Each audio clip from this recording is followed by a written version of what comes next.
بسم اللہ الرحمن الرحیم۔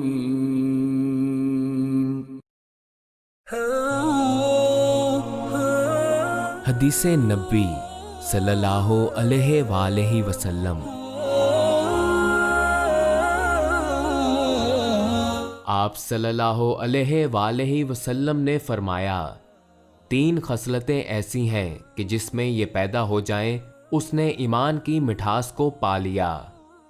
اول یہ کہ اللہ اور اس کا رسول اس کے نزدیک سب سے زیادہ محبوب بن جائیں۔